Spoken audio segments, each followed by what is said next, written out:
siguiente video les estaremos hablando sobre la organización retórica del ensayo argumentativo. Iniciaré hablando sobre la retórica clásica y la retórica grecolatina. Seguida mi compañera Jessica Celín con el procedimiento para la organización de la retórica clásica. Después continúa Cintia Pachón con la introducción del ensayo argumentativo, seguido de Milena López con el desarrollo del ensayo y por último Angelit Vargas con la conclusión del ensayo argumentativo.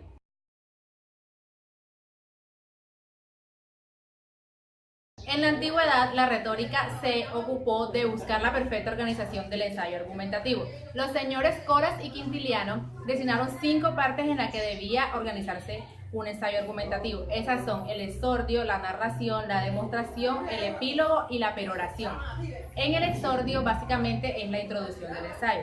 La narración es donde se dan a conocer los hechos al público al que se le va a presentar el ensayo. La demostración es donde se van a sustentar los hechos previamente establecidos.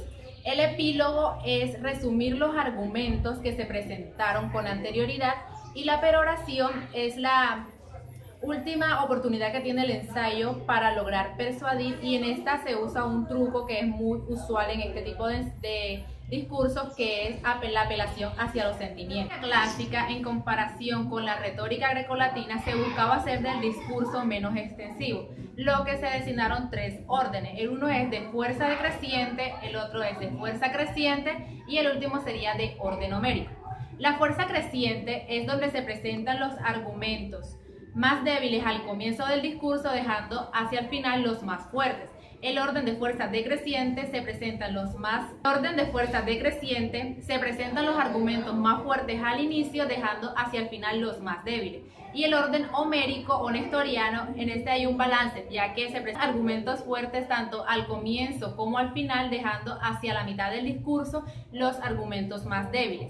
De estas 3 órdenes, el más recomendado para elaborar los discursos es el orden homérico, ya que este presenta un discurso más estable en comparación con los otros que dan la impresión de que el discurso es débil o que el orador no tiene el suficiente conocimiento del tema que está abordando. El inconveniente con 2 de estos 3 órdenes es que, primero, en el orden creciente, el discurso puede tornarse un poco aburrido y la gente puede perder el interés que se le debería prestar, y también puede empachar la imagen del orador, puesto que la gente puede llegar a pensar que el orador no tiene suficiente conocimiento o no está argumentando bien el discurso. Y con el orden decreciente puede que logre un gran impacto al comienzo del discurso, pero al final puede dar una mala imagen del discurso dado. Cabe resaltar que estos órdenes se aplican al discurso que se expone ante un público, ya que no es lo mismo argumentar ante un público que ante un lector.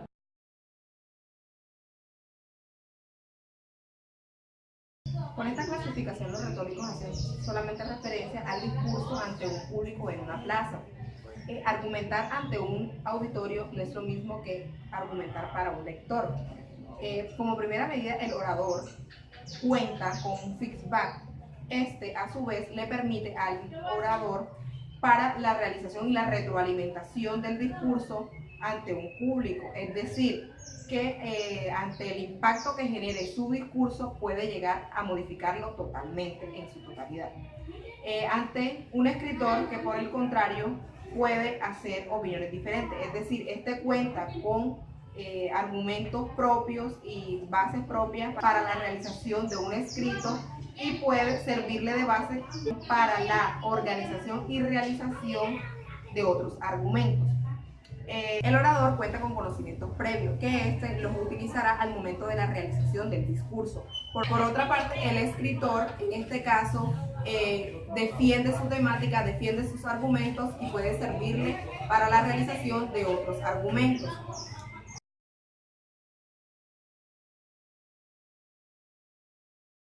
Para crear estos textos sobre ensayos argumentativos debemos tener en cuenta 2 funciones principales. La primera, generar interés o curiosidad en el lector. Y segundo, sugerir una posición o una tesis que se va a refutar y la cual pertenece al autor como tal.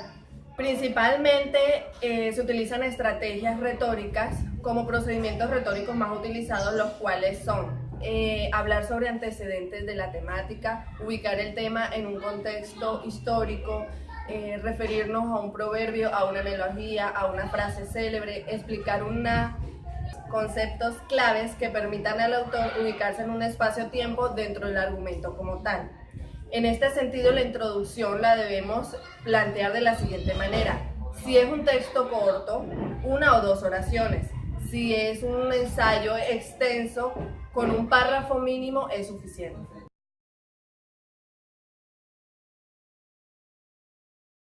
La tesis de una argumentación no es evidente por sí misma, es el resultado de un razonamiento dialéctico. Por eso se hace necesario sustentar. Los párrafos que desarrollan una tesis está constituido por aquellos que los sustentan o por los que los explican.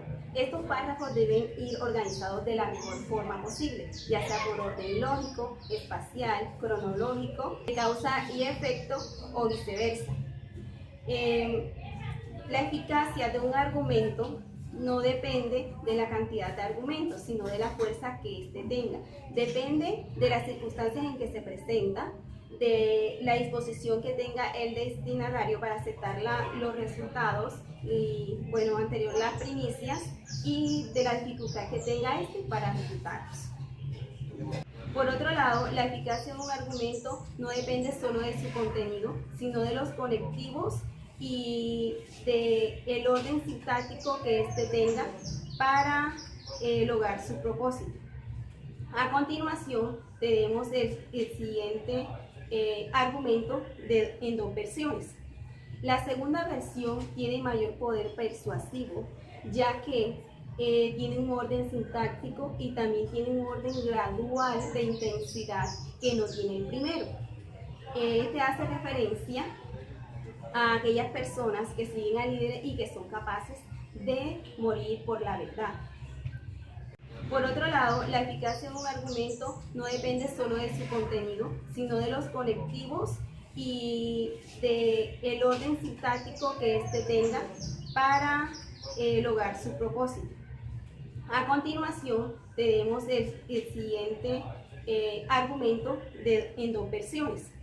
La segunda versión tiene mayor poder persuasivo, ya que tiene un orden sintáctico y también tiene un orden gradual de intensidad que no tiene el primero.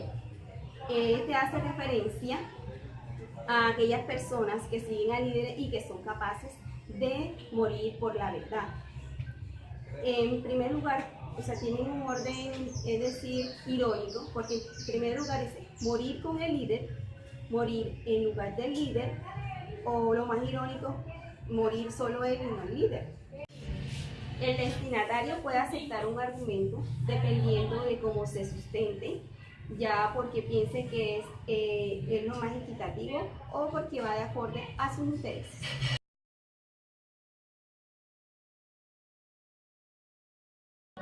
El párrafo final del ensayo, por no ser el último párrafo, esto va a querer decir que es el menos importante. No, por el contrario. Este párrafo también tiene su importancia, así como los demás párrafos de toda la estructura del ensayo. Bueno, este párrafo es muy importante porque a través de él, el escritor, el autor, va a recordarle al lector su tesis. Todo esto que viene tratando a lo largo de su ensayo, nuevamente se lo va a recordar. Además de ello, pues se debe tener en cuenta lo siguiente.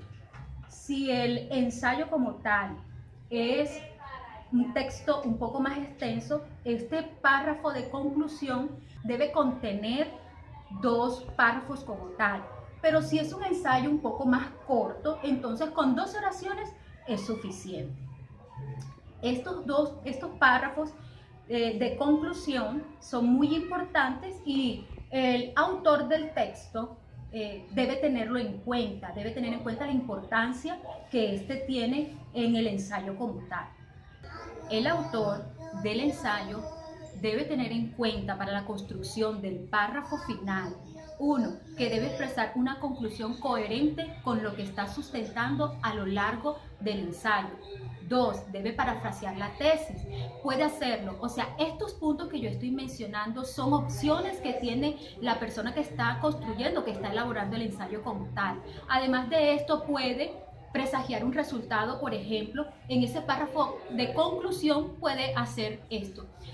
Puede empezar también o puede redactarlo a manera de pregunta, puede empezarlo también con una frase célebre o simplemente utilizando un conector como los que ya muchos de nosotros conocemos, por ejemplo, en resumen, para concluir, para finalizar, etc. Ya. El objetivo principal del ensayo argumentativo es convencer al lector de la tesis que éste está planteando en el ensayo. La tesis, sus argumentos, sus hipótesis deben estar muy bien planteadas en ello. Además de esto, debe tener unas bases, unos buenos teóricos, unos buenos autores, un buen sustento para que pueda persuadir y convencer al lector, que es el principal objetivo del ensayo argumentativo. ¿Listo? Ya para finalizar y concluir, quiero decirles que en el ensayo argumentativo, uno propone la opinión de la persona que está redactando como tal, o sea, el autor del texto, plantearlo en su tesis, en su ensayo. Plantea estos temas, plantea sus argumentos. Además de esto, es muy importante que tengamos claro la estructura del ensayo, que es 1, una introducción, 2, un cuerpo y 3, para finalizar, la conclusión, que no es la menos importante. Esta estructura, estas 3 partes del ensayo, a su vez todas van entreconectadas y son muy importantes la forma en que el autor plantea la tesis.